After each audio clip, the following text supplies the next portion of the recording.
प्यारे बच्चों, स्वागत है फिर से आप सभी का अपने चैनल के ऊपर। आज की इस वीडियो के अंदर है ना, कक्षा 8वीं के जो एसएसटी की नई बुक आई है उसका जो पहला चैप्टर है प्राकृतिक संसाधन एवं उनका उपयोग, इस चैप्टर के डिटेल मतलब अच्छे तरीके से समझने की कोशिश करेंगे। नोट्स के माध्यम से मैंने नोट्स बना रखे हैं, नोट्स के माध्यम से समझने की कोशिश करते हैं। ठीक है, उम्मीद करता हूँ आप लोग स्वस्थ होंगे और अपनी पढ़ाई अच्छे से कर रहे होंगे। 7th क्लास में आपके नंबर भी अच्छे आए होंगे। ठीक है, तो सबसे पहला प्राकृतिक संसाधन होता क्या है, परिभाषा और अवधारणा। मतलब प्राकृतिक संसाधन कहते किसे हैं, तो हर वो संसाधन जो प्रकृति से प्राप्त होता है उसको आप प्राकृतिक संसाधन कहते हैं। संसाधन क्या होता है, हर वो चीज जो आपके लिए उपयोगी है, वे सामग्रियां और पदार्थ जो प्रकृति में पाए जाते हैं और मानव के लिए मूल्यवान होते हैं, प्राकृतिक संसाधन कहलाते हैं। मतलब कि हर वो चीज जो मानव के लिए मूल्यवान हो गई। सेकंड चीज जो प्रकृति से पाई जाती है उसी को आप प्राकृतिक संसाधन कह देंगे।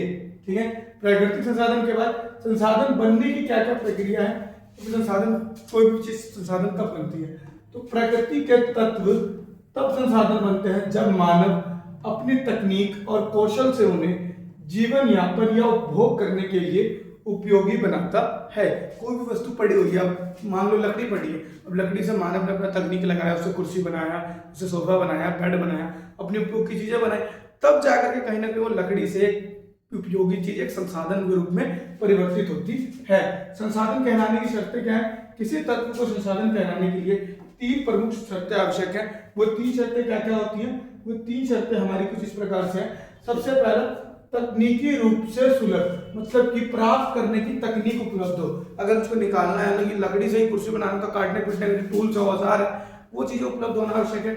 सेकंड, आर्थिक रूप से व्यवहार्य, मतलब कि ना तो अधिक महंगा हो, ना ही वो बंदा अफोर्ड ही नहीं कर पाए, बंदा उसको खरीद ही नहीं पाए तो बेकार है। आर्थिक रूप से लाभप्रद हो।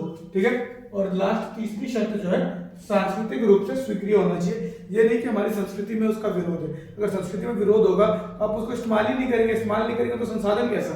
तो आर्थिक और तकनीकी, आर्थिक और सांस्कृतिक तीनों रूप से वो वैलिड होना चाहिए, तब जाकर के कोई भी चीज आपकी संसाधन कहलाती है। फिर आ जाता है प्राकृतिक संसाधन का वर्गीकरण। प्राकृतिक संसाधन को अलग अलग वर्गों में कैसे बांटा गया है। सबसे पहले जीवन के लिए आवश्यक होते हैं कुछ संसाधन, जैसे कि हवा आप सांस लेने के लिए, पानी आपके पीने के लिए, वायु शोषण के लिए, जल पीने के लिए, और मृदा आपके भोजन उत्पादन के लिए उपयोगी है। तो ये सबसे पहला हो गया हमारा जीवन के लिए आवश्यक संसाधन, जो चीजें जीवन के लिए आवश्यक है। ठीक है, सेकंड, सामग्री के स्रोत, जिनकी सहायता से कोई नई वस्तु बनाई जाती है, वे संसाधन जिनका भौतिक वस्तु बनाई जाती है, जैसे लकड़ी से फर्नीचर या फिर पत्थरों से मूर्तियों का बनाना, ये सामग्री के स्रोत कहलाते हैं। ठीक है, और फिर आपके पास अगला आ जाता है ऊर्जा के स्रोत के रूप में, लास्ट तीसरा, तो आधुनिक जीवन के लिए आवश्यक ऊर्जा प्रदान करने वाले स्रोत, जैसे कोयला, खनिज तेल, सौर ऊर्जा और पवन ऊर्जा, ये सब ऊर्जा के स्रोत है। तो ऊर्जा के स्रोत वाले संसाधन कहला जाएंगे। ठीक है, इस प्रकार से आपने अलग अलग प्रकार के संसाधन पढ़ लिए। फिर उपलब्धता और नवीकरणीयता के आधार पर 2 प्रकार के संसाधन होते हैं, होता है नवीकरणीय, दूसरा होता है अनवीकरणीय। पहले नवीकरणीय दे रखा है, अनवीकरणीय आगे होगा। ये संसाधन प्राकृतिक प्रक्रियाओं के माध्यम से स्वयं को पुनः निर्मित और नवीनीकृत कर सकते हैं। उदाहरण के लिए सौर ऊर्जा, पवन ऊर्जा, जल और वन। अब इनके अंदर एक शर्त है, क्या है, इनका उपयोग उनकी पुनर्धारणता दर के भीतर ही होना चाहिए। कहने का तात्पर्य क्या है, अगर 10 चीजें बन रही हैं तो आपको या तो 10 ही यूज करनी है या फिर 8 ही यूज करनी है। अगर आपने इससे ज्यादा उपयोग कर लिया तो ये खत्म हो जाएंगे। और सेकंड आ जाता है आपके पास अनवीकरणीय संसाधन। मतलब क्या है, ये संसाधन लाखों वर्ष में निर्मित होते हैं और इनका भंडार सीमित है। इनके उपयोग करने के लिए इनको शीघ्र बदला नहीं जा सकता, जैसे कि कोयला, लोहा, सोना और आदि। हाँ, पहले बस आपका नवीकरणीय, सौर ऊर्जा कभी खत्म नहीं होगी, यूज करते रहो करते रहो करते रहो, कोई दुविधा नहीं। ये जो कॉन्सेप्ट है ना आपका शर्त वाला, ये आपका अगले वाले पे ज्यादा वैलिड होता है, अनवीकरणीय पे। तो इनको बनने में ही लाखों वर्ष लगते हैं, कोयला बनने में लाखों साल लगते हैं। ठीक है, तो इनको बनने में लाखों वर्ष लगते हैं। अगर आपने इनका तरीके से उपयोग नहीं करा तो ये आपके लिए नुकसानदेह हो सकता है। फिर महत्वपूर्ण शब्दावली में पुनर्स्थापन का क्या मतलब है। तो पुनर्स्थापन किसी क्षतिग्रस्त वस्तु को उसकी मूल अवस्था में वापस लाने की प्रक्रिया को ही पुनर्स्थापन कहते हैं। पुनर्जनन क्या होता है, प्रकृति की वह क्षमता जिससे वह जीवन के फलने फूलने के लिए अनुकूल परिस्थितियां निर्मित करती हैं उसको पुनर्जनन कहा जाता है। ठीक है, आगे बढ़ेंगे आप। फिर आ जाएगा परिस्थिति तंत्र सेवा। कई सारी सेवाएं जो हमें परिस्थिति से मिलती हैं, इसके अंदर आपको बताया गया प्रकृति की वे स्वाभाविक प्रक्रियाएं जो मनुष्य के लिए लाभदायक होती हैं, जैसे वनों द्वारा जल शुद्धिकरण और ऑक्सीजन उत्पादन। प्राकृतिक संसाधन एक अभिशाप भी है, वह स्थिति जहां प्रचुर संसाधन के बाद भी किसी क्षेत्र का आर्थिक विकास धीमा रहता है, वहां पर प्राकृतिक संसाधन को एक अभिशाप के रूप में भी देखा जाता है। ठीक, संसाधनों का वितरण और प्रभाव। संसाधनों का वितरण समान नहीं है, कहीं पे ज्यादा मात्रा में, कहीं पे कम मात्रा में, जिससे काफी सारे प्रभाव पड़ते हैं। कैसे, क्या क्या है? असमान वितरण है, पृथ्वी पर संसाधन समान रूप से वितरित नहीं है, इसका प्रभाव क्या है? असमानता। मानव बस्तियां, मानव यहाँ बसने की जगह वहां बसेंगे जहाँ पे ज्यादा संसाधन होंगे। व्यापारिक प्रतिरूप, व्यापार के अंदर दिक्कतें उत्पन्न होती है, यहाँ तक कि देशों के बीच संघर्षों और युद्धों को भी जन्म देती है। उदाहरण के लिए आपको दे रखा है, भारत में कावेरी नदी के जल वितरण को लेकर कर्नाटक, तमिलनाडु, केरल और पुडुचेरी के बीच में तनाव भी उत्पन्न हो रखे हैं।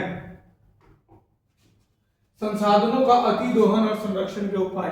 संसाधनों का जो अतिदोहन हो रहा है और उसको संरक्षण के क्या उपाय हैं? तो भूजल संकट। पंजाब जैसे राज्यों में हरित क्रांति के बाद सिंचाई के लिए भूजल का अत्यधिक दोहन हुआ है, जिससे जल स्तर 30 मीटर तक गिर गया है, वहां पर पानी की कमी आ गई है। मृदा क्षरण। रासायनिक उर्वरकों के अत्यधिक प्रयोग से मिट्टी की उर्वरकता भी कम हो चुकी है। और संरक्षण के कुछ पारंपरिक तरीके हैं, पारंपरिक तरीकों के बारे में आपको अध्ययन करना है। पारंपरिक तरीकों के अंदर आपको सबसे पहले वृक्षायुर्वेद के बारे में बताया जाएगा, फिर केस स्टडी आएंगी। तो वृक्षायुर्वेद प्राचीन भारतीय विज्ञान जो पौधों की देखभाल और जैविक कीट नियंत्रण पर केंद्रित है, उसको वृक्षायुर्वेद कहा जाता है। तो हमारे पुराने जो आयुर्वेदिक किताब थी ना, उनके अंदर बताया गया किस प्रकार पेड़ों की सुरक्षा कर सकते हैं, फ्यूचर के लिए बचा कर रख सकते हैं, वो सारी चीजें यहाँ पे। ठीक है, पारंपरिक कृषि, गोबर खाद, बहुफसलीकरण और फल चक्रण को अपनाना चाहिए। पारंपरिक कृषि पद्धति को हमारे को इस्तेमाल में लेना चाहिए। फिर केस स्टडी के अंदर आपको पढ़ना है सिक्किम के बारे में। सिक्किम भारत का पहला पूर्ण रूप से जैविक कृषि राज्य बना हुआ है। यहाँ पर टोटली जैविक कृषि होती है, जरा सी भी अजैविक कृषि नहीं होती है। जहां रसायनों को त्याग कर प्रकृति अनुकूल खेती अपनाई गई है, वहां पर केमिकल फर्टिलाइजर का इस्तेमाल बहुत कम कर दिया गया है और जैविक तरीके से, मतलब ऑर्गेनिक तरीके से खेती की जाती है। तो लगभग ये था आपके चैप्टर के डिटेल एक्सप्लेनेशन। काफी छोटे तरीके से बताया, लगभग 5 से 7 मिनट के अंदर आपका चैप्टर खत्म करवा दे रहा हूं मैं। तो अगर आपको किसी भी चैप्टर में कोई भी डाउट आ रहा है, किसी भी तरीके का कोई भी डाउट है, तो आप वीडियो के नीचे कमेंट कर सकते हैं। आपके लिए उसकी डिटेल वीडियो चाहिए तो डिटेल वीडियो। बोलते हैं कि आप एनसीईआरटी पढ़ाइए पूरी की पूरी लाइन बाय लाइन, तो एनसीईआरटी भी पढ़ाने की शुरुआत कर दी जाएगी। धन्यवाद, मिलते हैं अगली वीडियो में। वीडियो अच्छी लगी हो तो लाइक, कमेंट और अपने दोस्तों के साथ शेयर करना ना भूले, क्योंकि उनके भी काफी काम को आ रही है वीडियो। धन्यवाद।